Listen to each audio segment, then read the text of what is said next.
ನೋಡಿ, ಶ್ರೀ ರಾಘವೇಂದ್ರ ಸ್ವಾಮಿಯವರ ಮೇಲಿನ ಭಕ್ತಿ ಶುದ್ಧವಾಗಿದ್ದರೆ ಅವರ ಮುಂದೆ ದೀಪವನ್ನು ಬೆಳಗುವುದರಿಂದ ನಿಮ್ಮ ಜೀವನದಲ್ಲಿ ಸಕಾರಾತ್ಮಕ ಬದಲಾವಣೆಗಳು ಖಂಡಿತವಾಗಿ ಉಂಟಾಗುತ್ತದೆ.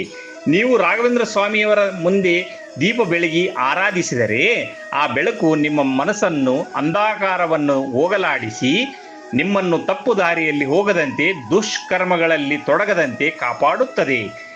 ಭಕ್ತಿ, ಜ್ಞಾನ ಮತ್ತು ಸದಾಚಾರದಿಂದ ಕೂಡಿದ ಜೀವನವನ್ನು ನಡೆಸುವವರಿಗೆ ರಾಯರ ಕೃಪೆ ಸದಾ ಇರುತ್ತದೆ. ಅವರು ನಿಮ್ಮ ಜೀವನದಲ್ಲಿ ಬರುವ ಕಷ್ಟಗಳನ್ನು ನೀಗುತ್ತಾರೆ. ಶುದ್ಧ ಭಕ್ತಿಯಿಂದ ರಾಯರನ್ನು ಆರಾಧಿಸಿದರೆ ಅವರು ನಮ್ಮ ಮಾರ್ಗದರ್ಶಕನಾಗಿ ನಮ್ಮನ್ನು ಸನ್ಮಾರ್ಗದಲ್ಲಿ ನಡೆಸುತ್ತಾರೆ. ಒಟ್ಟಾರೆಯಾಗಿ ರಾಯರ ಮೇಲಿನ ನಿಜವಾದ ಭಕ್ತಿಯು ಭಕ್ತನ ಜೀವನವನ್ನು ಸತ್ಯ, ಧರ್ಮ ಮತ್ತು ಪವಿತ್ರತೆಯ ಕಡೆಗೆ ಮುನ್ನಡೆಸುತ್ತದೆ. ರಾಯರು ಸತ್ಯ ಮತ್ತು ಧರ್ಮಕ್ಕೆ ಅಂಟಿಕೊಂಡವರನ್ನು ಅನುಗ್ರಹಿಸುತ್ತಾರೆ. ಕೇವಲ ಪೂಜೆ ಅಲ್ಲ, ಅಂತರಂಗದ ಶುದ್ಧಿ ಮತ್ತು ಪ್ರಾಮಾಣಿಕತೆ ಮುಖ್ಯ.